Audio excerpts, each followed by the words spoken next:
हमें पता है कि दो नंबर्स आपस में बराबर हो सकते हैं। हमें ये भी पता है कि वो बराबर नहीं भी हो सकते हैं। लेकिन क्या सेट भी बराबर हो सकते हैं? क्या एक सेट दूसरे सेट के बराबर हो सकता है? आइए इसे एक मिसाल से समझते हैं। हमारे पास सेट है 2, 4, 6, 8। ये सेट ए है। ये वो सेट है जिसमें पहले 4 इवन नेचुरल नंबर्स हैं। अब एक और सेट लेते हैं बी। यहां मैं x तलाश कर रही हूं, जहां x वो आखिरी नंबर है जो 2 की पावर n है, जहां n शामिल है। ये खुद एक दिलचस्प मसला है। आप वीडियो को रोक के इस पर सोच सकते हैं। अच्छा, तो आए ये मिलकर करते हैं। मैं 2 की पावर के आखिरी डिजिट्स या नंबर तलाश कर रही हूँ। पहली पावर 2 है, फिर 4, फिर 8, फिर 16। आखिरी डिजिट्स ये हैं 2, 4, 8, 6। 2, 4, 8, 6। लेकिन आए आगे बढ़ते हैं। अगली पावर है 32, फिर 64, 128, 216। फिर से आखिरी डिजिट्स हैं 2, 4, 8, 6। आए 4 और ले लेते हैं। हमारे पास ये 4 पावर्स हैं 512, 1024, 2048, जो एक बहुत मशहूर गेम का नाम भी है, और 4096। आखिरी डिजिट्स 2, 4, 8, 6। और मेरा ख्याल है आपको बात समझ आ गई है। वही सिलसिला और पैटर्न दोबारा आएगा।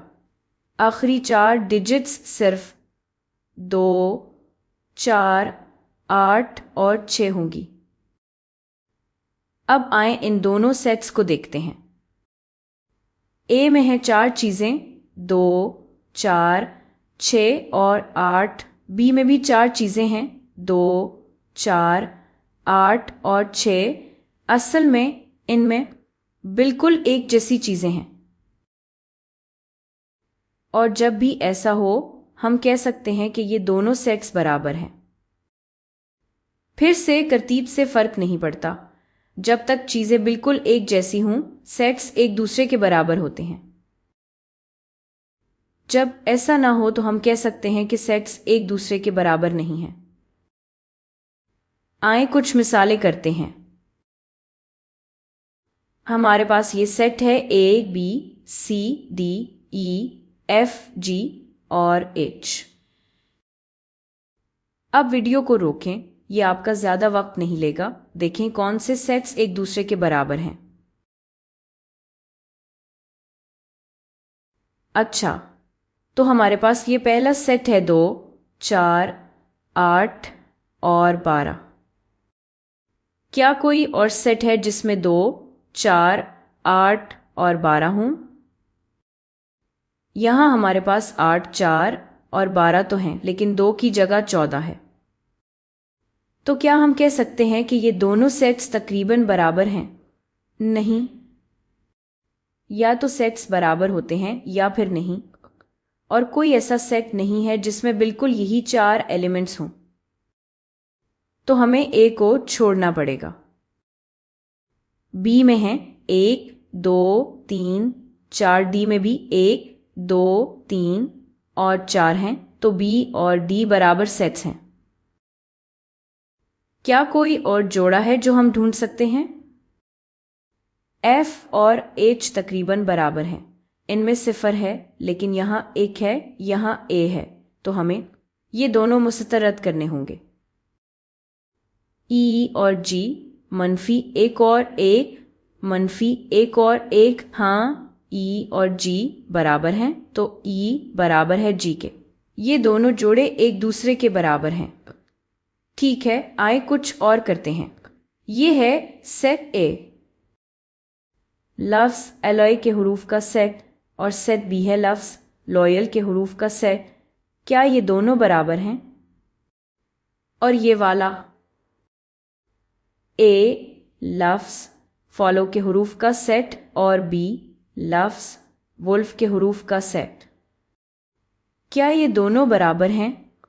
हाँ, सेट ए में ये एलिमेंट्स हैं ए, एल, ओ, वाई। बी के अंदर ये एलिमेंट्स हैं एल, ओ, वाई और ए, बिल्कुल वही एलिमेंट्स। इसका मतलब है ये दोनों बराबर हैं। अगले वाले में भी यही चीज हो रही है।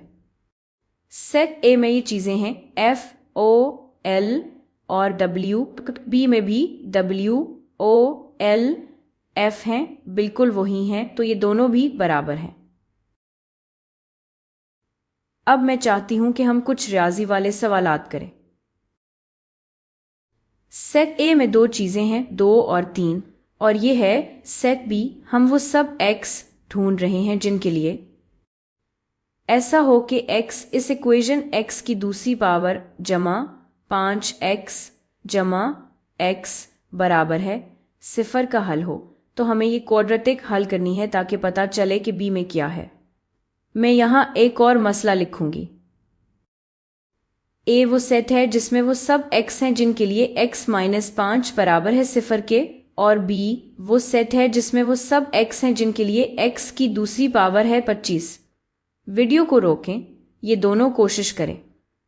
अच्छा, तो a के लिए कुछ करने की जरूरत नहीं, लेकिन b के लिए हमें ये क्वाड्रेटिक हल करनी है।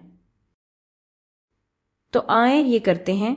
x की दूसरी पावर जमा 5x जमा 6 बराबर है 0 के, और आप बीच की टर्म को तकसीम कर सकते हैं, यानी x की दूसरी पावर जमा 2x जमा 3x जमा 6 बराबर है 0 के। और आप x को कॉमन ले सकते हैं और 3 को भी कॉमन ले सकते हैं, तो आपके पास है x ज़रब x जमा 2 जमा 3 ज़रब x जमा 2। और अब आप x जमा 2 को कॉमन ले सकते हैं, आपके पास है x जमा 3 ज़रब x जमा 2, जिससे हमें -3 और -2 मिलते हैं, जैसे सही लगे। तो x या तो -2 हो सकता है या -3। इसका मतलब है सेट b है -2 -3 और सेट a है 2 और 3। तो क्या ये दोनों बराबर हैं? बदकिस्मती से ये बराबर नहीं है। अगले वाले का क्या ख्याल है? फिर से यहां ज्यादा कुछ नहीं करना, लेकिन यहां ज्यादा कदम है। तो आए b से शुरू करते हैं। x की दूसरी पावर है 25। इसका मतलब है x या तो -5 हो सकता है या 5। तो b वो सेट है जिसमें 2 एलिमेंट्स यानी चीजें हैं -5 और 5, और a वो सेट है जिसमें सिर्फ एक चीज है यानी सिर्फ 5। तो क्या ये दोनों बराबर हैं? सोचें। जो भी आपके पास यहां है वही यहां भी है, लेकिन जो आपके पास यहां है यानी -5 वो यहां नहीं है। ये दोनों सेट में बिल्कुल एक जैसी चीजें नहीं हैं। सेट ए में -5 नहीं है। इसका मतलब है कि ये दोनों सेट्स बराबर नहीं हैं। चलें एक आखिरी सवाल हल करते हैं। सेट ए वो सेट है जिसमें वो सब x हैं जिनके लिए x -5 बराबर है 0 के। ये हमने पिछले सवाल से लिया है और हमने सेट b को बदल दिया है। अब सेट b वो सेट है जिसमें वो सब x हैं जिनके लिए x एक मस्बत इंटीग्रल रूट है। इक्वेशन है x की पावर 2 - 2x - 15 बराबर है 0 के। सोचे इस बारे में। अच्छा, आए ये साथ करते हैं। इस क्वाड्रेटिक को हल करने की कोशिश करते हैं। x की पावर 2 - 2x - 15, बीच वाली टर्म को अलग करते हैं, यानी x की पावर 2 - 5x + 3x - 15। यहाँ x को कॉमन लेती हूँ और यहाँ 3 को कॉमन लेती हूँ, तो हमारे पास है x ज़रब x - 5 जमा 3 ज़रब x - 5। अब x - 5 को कॉमन लेती हूँ तो हमारे पास है x जमा 3 ज़रब x - 5, और इससे हमें रूट्स मिल जाएंगी। x या तो -3 हो सकता है या 5। लेकिन ज़रा रुकें, हमें यह भी दिया गया है कि ये इंटीग्रल पॉजिटिव रूट है, तो हमें सिर्फ मस्बत वैल्यूज़ लेनी है। तो हम -3 को निकालेंगे और 5 को चुनेंगे, क्योंकि हमें सिर्फ मस्बत वाला लेना है। x 5 है और सेट बी में सिर्फ यही 5 है। सेट ए में भी सिर्फ एक एलिमेंट है जो 5 है। अब आप देख सकते हैं कि दोनों सेट्स वाकई बराबर हैं।